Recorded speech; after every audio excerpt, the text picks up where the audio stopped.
Welcome back to This Is Live, a Sunday talk show here on the Arise News channel. Now joining me is Mr. Jide Ologun, a legal practitioner and national development advocate. Mr. Ologun, well, thank you for joining me. Looks like you are the only panelist who is available today. Anyway, thank you, Doctor. We have our three guests.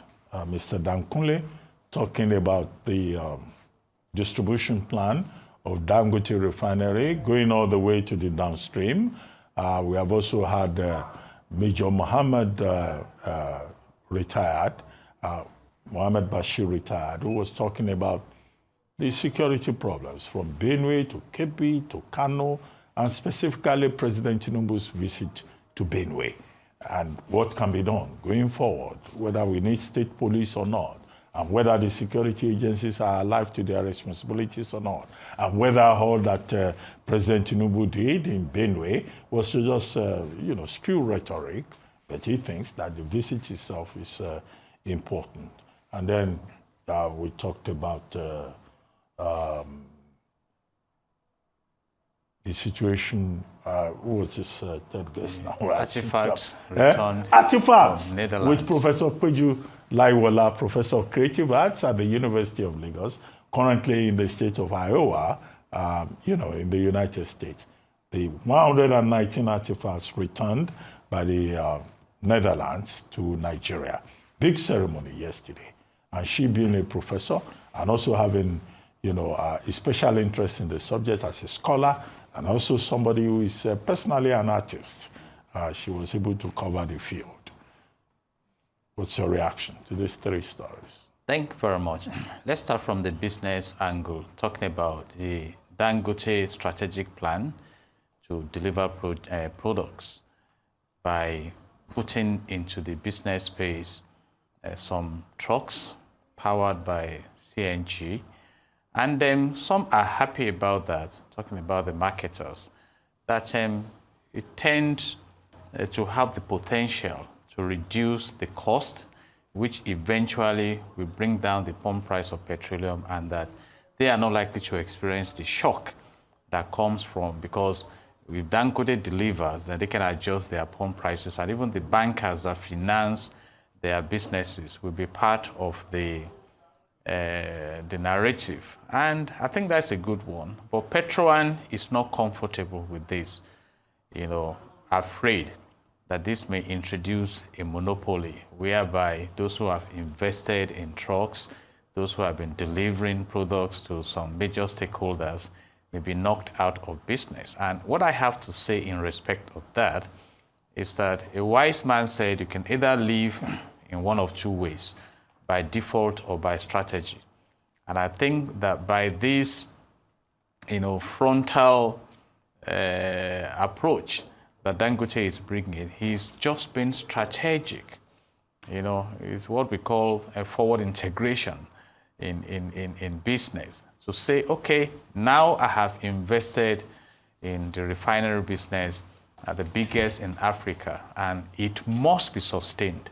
So what do I do to capture the market and ensure that my business is sustained? So if he is coming out with this initiative, I think the other stakeholders in that space must begin to start being strategic about their businesses. Otherwise, they may be left behind. But I appreciate what Damusa mentioned, that there is room for stakeholders to come together, rub minds, and see how this can be of benefit to the major stakeholders. But let me say this also. If you know Dangote very well, you saw what he went through to even deliver this refinery with NNPC. We passed through the phase of he's challenging some people there, that you have blending plants near Malta and things like that. He went through the storm of getting crude oil for Naira. And now this is a challenge to develop his business. So I think others should just learn and see how they can remain relevant in the scheme of the oil and gas business in Nigeria. My concern is that I look forward to the era where the renewed hope agenda will also manifest, where the prices of these products to the end users are brought to affordable level to drive business prosperity in Nigeria. And having said that, it brings us to the case of security, which is also very important in Nigeria.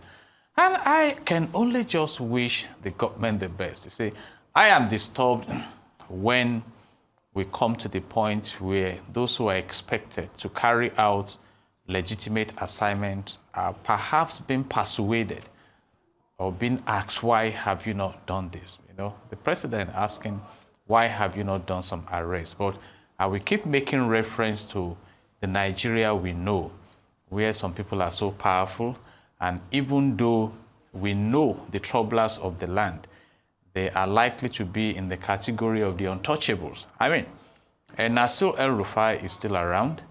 When he was the former governor of Kaduna State, he said it clearly that the government knows where these people are. They are in communication with them. Sheikh Gumi went into their enclave to take photographs with them with their sophisticated weapons. And some of these weapons, it's only the president that has the power to grant licenses. So where do they get these objects from? And I'm glad also that a comment was passed on the fact that we keep talking about herders, farmers clash. It comes beyond that. I did a research, and even the herders themselves may lack the capacity to handle ammunition. But as they go in the course of their businesses, they have those who are armed to carry out this carnage. And it's so unfortunate that lives appear not to be so valued in this country. You hear of 117 killed somewhere, 100 killed somewhere. And let me amplify what I make reference to often.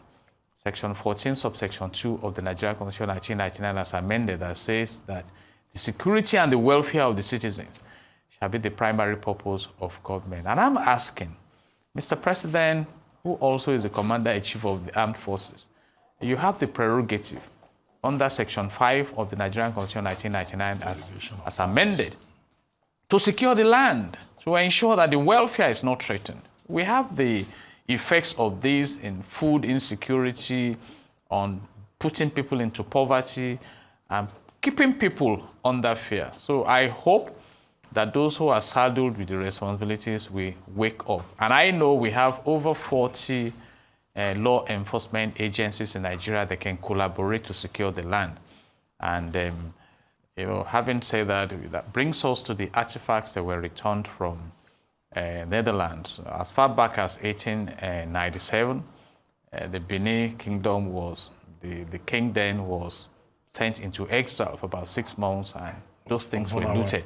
And now that we are making it appear as if we are being done a favor by returning things that were looted, I think the strength of Africa is still a big question in the global arena. How powerful are we? I can imagine that Nigeria, for instance, is returning some stolen items to the UK or to America under Donald Trump. You know, doctor, those returning those items may cool down somewhere before they even deliver them to the government. But that is on one side. But these objects represent the spirit of those who are highly attached to them and the culture of the people. And it also brings to fore how we have been raped seriously in the past. And it prompts a question.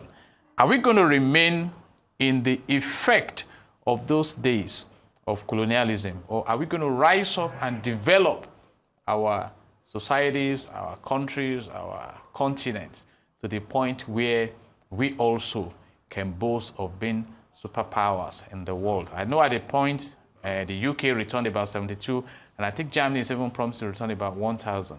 And I hope, like you asked the question, that we have the capacity to preserve these returned items so they don't become like the looted funds of Abacha. Okay, Mr. Ologun, we'll come back to you and the program will continue, but right now we will take some time out to bring you live proceedings from the 67th Ordinary Session of the ECOWAS Authority of Esso State and Government taking place in Abuja. President Bola Ahmed Tinubu is delivering his closing remarks. Economic Summit held here in Abuja. congratulations to all of you that put all the efforts together. The two events have been very successful. At the Economic Summit, we turn our attention towards a better future, sustainable growth, investment, and the practical step needed to strengthen our regional economy by consolidating and building on the work of the ECOWAS. Excellencies, Head of States and Government, while celebrating our achievement over the past 50 years, we must equally confront the stark and persistent challenges that continue to impede our aspirations. Foremost among them, at the moment, are the security threats, violent extremism, and other cross-border crimes that have continued to widen and deepen in their intensity. These threats are transitional in nature and are driven by quite an agile and dangerous network that respects no borders. No single nation can therefore address these challenges alone. We must strengthen coordination, amplify political will, and prioritize a collective approach to security. This is why the ECOWAS standby force must move from the concept to operational reality now. I am a little bit worried about the slow pace of its activation, which is taking longer than desired. We must act decisively to operationalize the ECOWAS standby force on the fight against terrorism to serve as an instrument for peace and stability for our region. I am pleased to note that under my stewardship as the chair of authority, the ECOWAS military logistic depot in Lungui, Sierra Leone, has been completed. The depot will play a critical role in providing equipment and other logistics to forces deployed by ECOWAS. Last February in Addis Ababa, Nigeria signed a third agreement with the African Union. With the completion of the depot, Nigeria is committing itself to both the sea lift and air lift arrangement with ECOWAS. Nigeria will continue to play its leading role in supporting ECOWAS regional responses to peace and security. Excellencies, Head of State and Government, distinguished guests, regional integration will be only meaningful when it is underpinned by economic prosperity.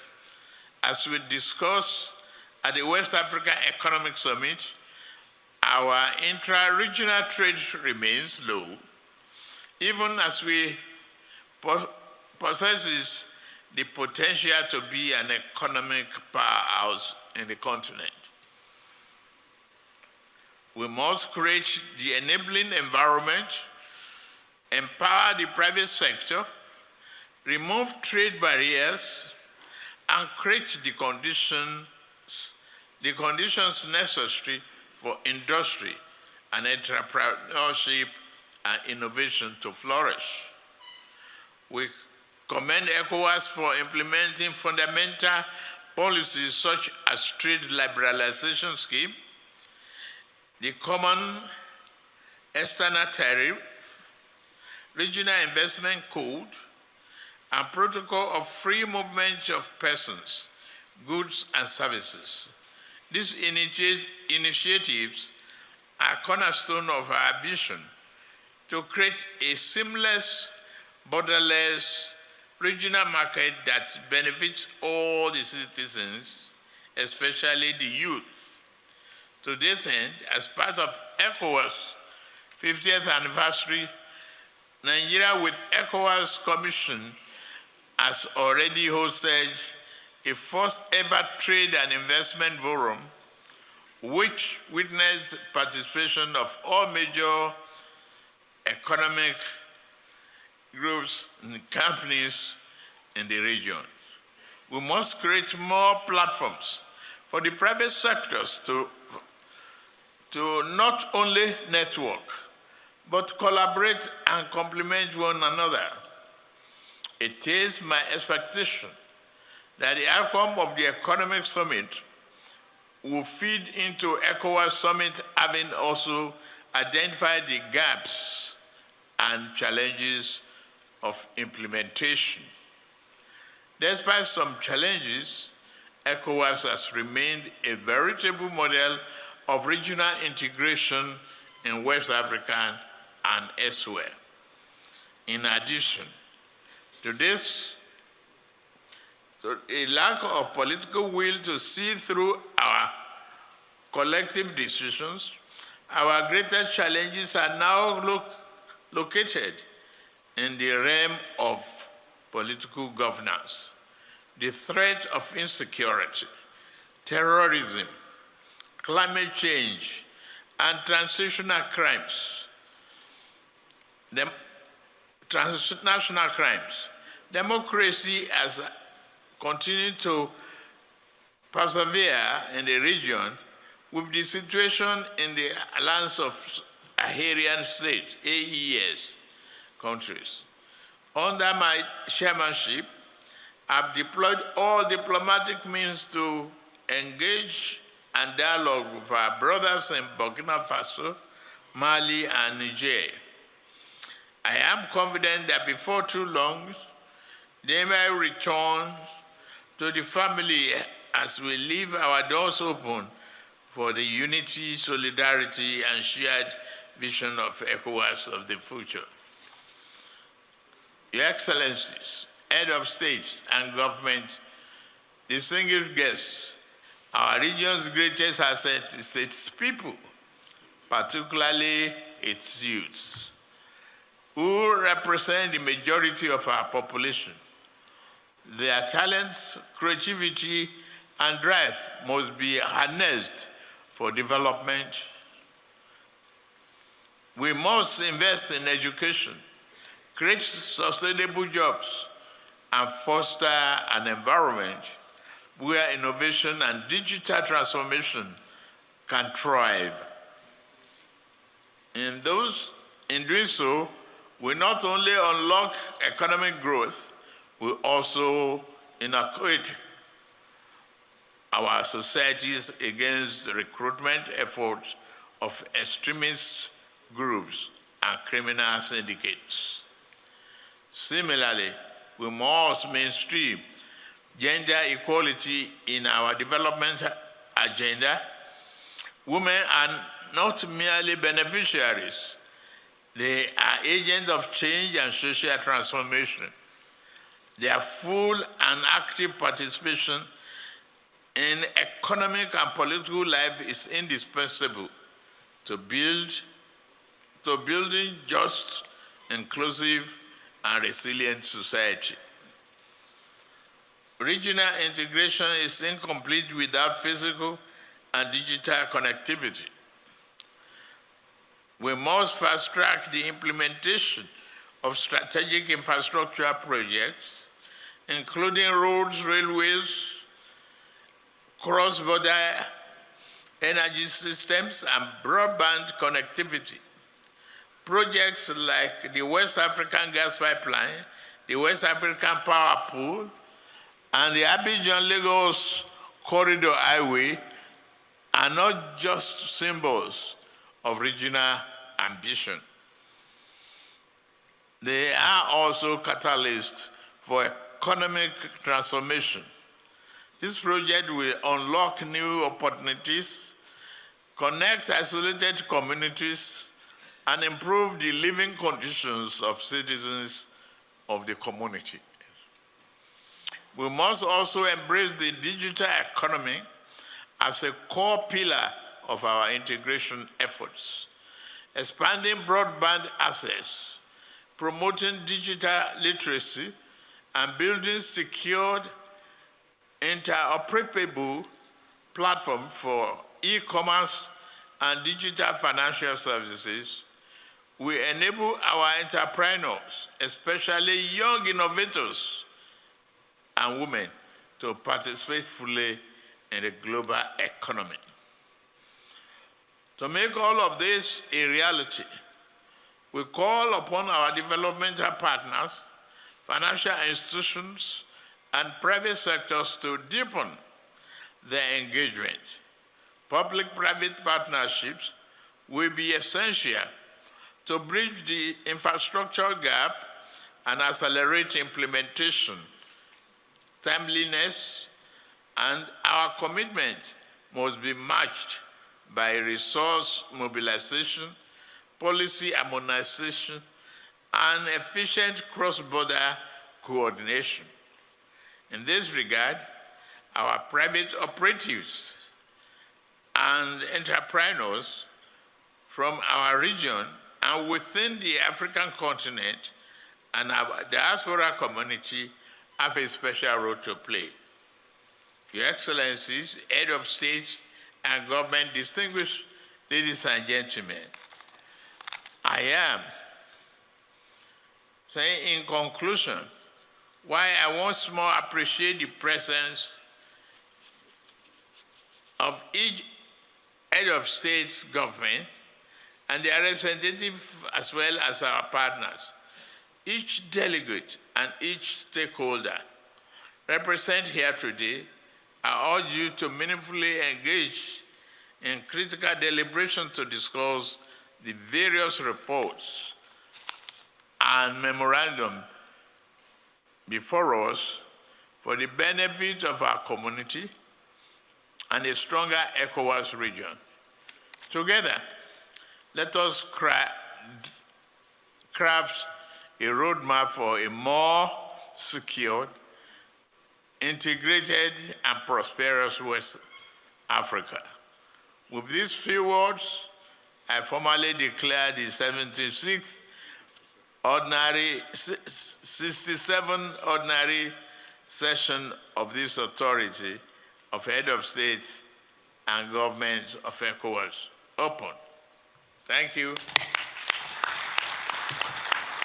Well, that was President Bola Ahmed Tinubu there at the ECOWAS Economic Summit, holding at the banquet hall of the Presidential Villa, Abuja, and attended by ECOWAS Authority of Heads of State and Government from the member states. And, well, let me come back to you, Mr. Ologun, to reflect on those statements by President Bola Ahmed Tinubu. This particular summit, the emphasis is on economic reintegration. It's also about cooperation. It's also about charting a way forward for ECOWAS at a time when ECOWAS was 50, right? In May 2025. And now the second significant thing is that President Tinubu has effectively completed his second term as a chairman of ECOWAS. So at the end of this particular meeting, 67th ordinary session, he's going to hand over the baton to another person to take ECOWAS forward. But you listen to him about reintegration, about infrastructure, about the need for the ones that left, Burkina Faso, Mali, Niger, to come back into the fold. But what's your own take listening to President Bola Ahmed Tinubu? Thank you. Let me start by congratulating our President and Commander-in-Chief of the Armed Forces, Bola Ahmed Tinubu, on the successful management of ECOWAS, despite the challenges that confronted his office. For instance, it was a shock when Burkina Faso, Mali, and Niger decided to move out of ECOWAS. When the military intervention came in, ECOWAS started by imposing sanctions, but eventually the decision was taken that, okay, let's be more persuasive about this. And during the celebration of ECOWAS at 50, General Gowon, retired, actually advised that if some of these nations want to come back, either collectively or otherwise, or as individual nations, try and see how you can re-embrace them. So he's been able to manage all this, and I'm glad he mentioned the need for regional integration towards reactivating the economy of the region, which is very important. And he also mentioned the need to enhance the living conditions of the people under his narrative on the infrastructural movements going on to connect the regions and ensure that the free movement pact we have is meaningful. But even in the area of the free movement, it's been observed that it's not really free movement, because when you try to move from one country to the other, at the borders of these countries, you still find some, hindrances imposed by those countries, largely because of the security situation in the region. And I must make reference to what the president of Mali said. He likened ECOWAS to the terrorist groups and said, while some carry guns, some do not carry guns, going to the fact that he has not seen enough concerted efforts to really fight insecurity in the region. So that's still a challenge for the incoming leadership of ECOWAS. But by and large, we want to narrow it down to the individual states. What will Nigeria learn out of this? Because Nigeria has played a crucial role in holding ECOWAS together, knowing that it also started in Nigeria. But how can nations take that decision to reinvent and become strong nations that are coming together to give us a strong region of economic empowerment and social integration for the people? And again, we still have the issues of political instability in some nations. But President Bola Tinubu achieved something great in his tenure by facilitating a wonderful election in Senegal, by engaging the stakeholders to prevent a major crisis. So there are many things to make reference to, but like I said,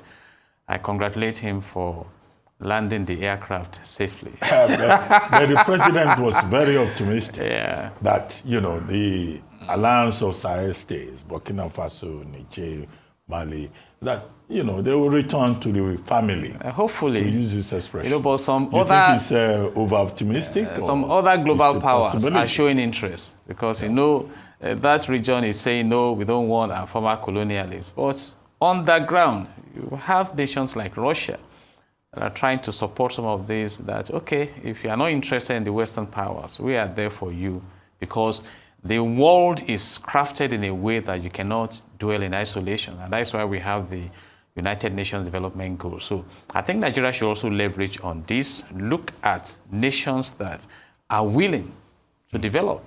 I've made reference to the fact that when Lee Kuan Yew was setting out to develop, to move Singapore from a third world country to a first world country, he consulted some of the countries of the world, and he realized that some of them were not so serious about development.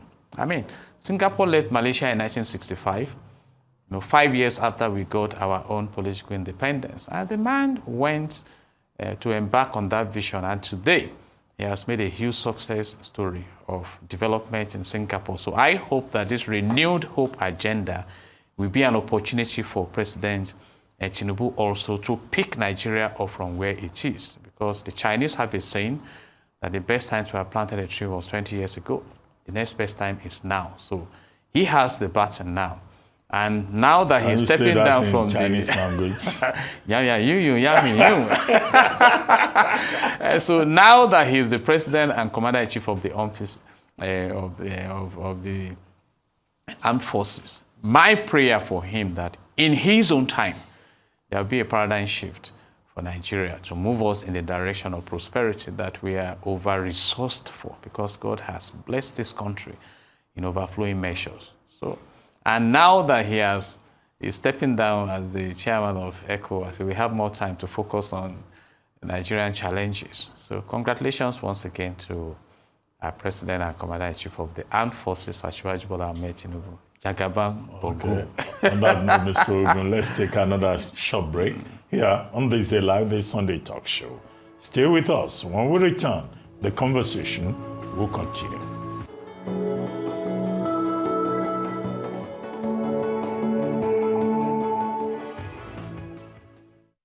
Welcome back to This Day Live, the Sunday talk show here on the Arise News channel. Still here is Mr. Jide Ologun, as we now take our next topic. U.S. President Donald Trump earlier today announced that American forces had completed very successful airstrikes on 3 Iranian nuclear sites. The targets included uranium enrichment facilities in Natanz and Isfahan, as well as the underground nuclear complex in Fordow. The airstrikes have provoked fears of a wider conflagration in the Middle East region. In a White House address, Trump said, and I quote, "Iran's nuclear enrichment facilities had been completely and totally obliterated." The American leader warned Iran that the U.S. could go after additional targets if Tehran fails to pursue peace.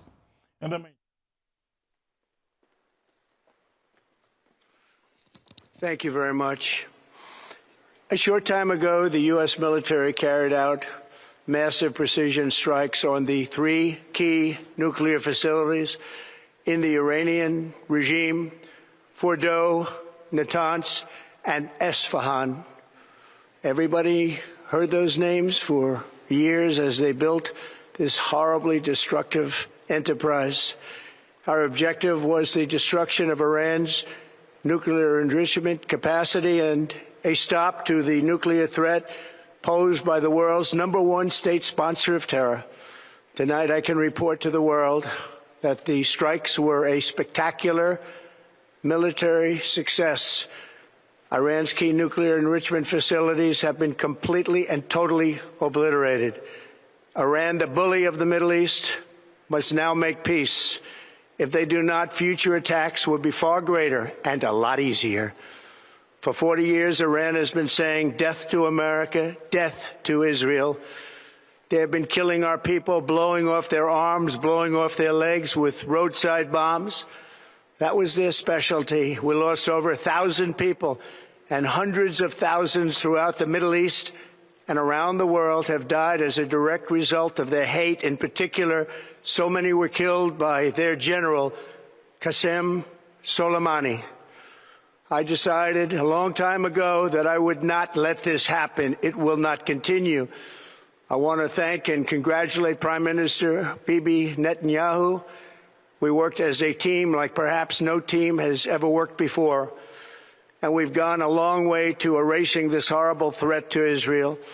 I want to thank the Israeli military for the wonderful job they've done. And most importantly, I want to congratulate the great American patriots who flew those magnificent machines tonight, and all of the United States military on an operation the likes of which the world has not seen in many, many decades. Hopefully, we will no longer need their services in this capacity. I hope that's so. I also want to congratulate the chairman of the Joint Chiefs of Staff, General Dan. In the meantime, Nigeria's Ministry of Foreign Affairs last Thursday announced plans for the emergency evacuation of Nigerian citizens who are stranded in Israel and Iran, following the escalation of hostilities between the two countries. In a statement, the ministry advised Nigerians in the affected countries to adhere to security protocols and contact their nearest Nigerian embassy or mission in Tel Aviv and Tehran for registration and further instructions. The Ministry of Foreign Affairs commended the diplomatic missions for their efforts in reaching out to Nigerian communities. It reaffirmed Nigeria's commitment to the safety and welfare of its citizens abroad and its collaboration with international partners for a timely and secure evacuation. Well, Mr. Ologun, you always talk about Section 14, Sub 2B, about the security and welfare of Nigerians. Well, there's crisis in the Middle East, Israel versus Iran. So the security and welfare of Nigerians, yes, very paramount.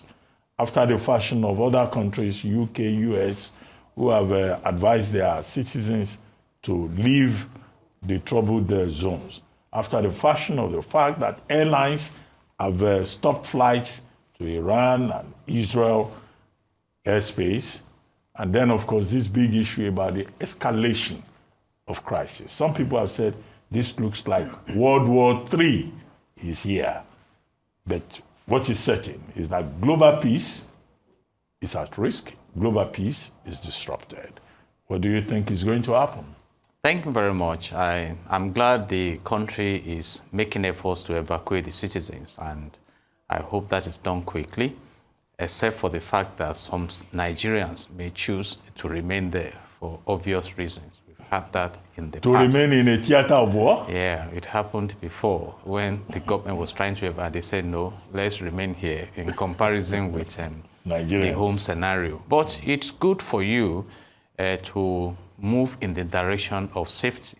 And having said that, you see, this Donald Trump, he mentioned the name of Qasem Soleimani. This is the man he took out on the 3rd of January, 2020, you know, a general in Iran. And now the battle to demobilize the nuclear investment of Iran is still on. And last week, we were wondering where exactly is Donald Trump on this, because from the way he was speaking, it was being speculative, but now it's clear. And one thing I just have to say is that, yes, it may appear that Iran is under the heat now, but I want to bring to the table the experience of Afghanistan.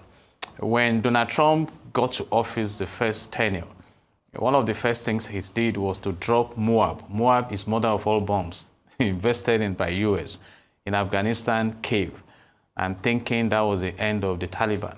But eventually, Afghanistan caved in to the control of the Taliban. So in engaging the global diplomacy, I think other non-kinetic approaches should begin to come on board. But I also imagine that Iran should be learning now that, you see, when you find yourself being confronted by two superpowers, it's a different ballgame. But the concept that is the software there is a hatred that is being enhanced, because beyond all these physical manifestations we are seeing, I doubt if it will help in managing the spirit of understanding that is required for us to be in this globe and maximize the benefits available.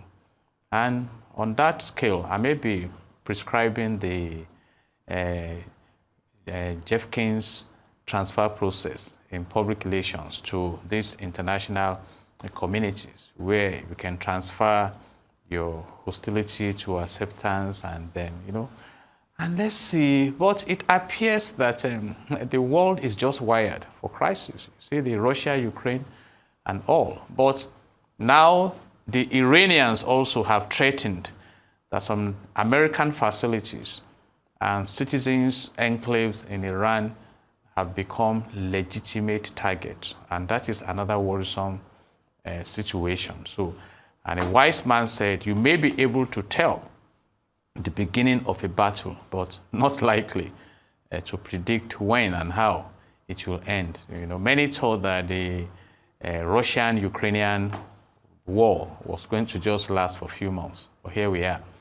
But then Israel and America has just chosen that, no, this time around, let's go the full length of the journey with Iran. And Iran is perceived by the US and the European Parliament as being sponsors of terrorism across the world. So, as the arrowhead of what is otherwise known as the axis of evil. Exactly. You know, involving Syria, Iraq, and North Korea. Exactly. And of course, you can see that it won't be an easy nut to crack. You just mentioned North Korea now. The man is still keeping quiet there. We don't know what his plans are. So, and you just keep wondering that rather than invest in all these nuclear facilities, why don't you make life meaningful for your citizens? That's a big question. And domesticating this in Nigeria. About the hypocrisy.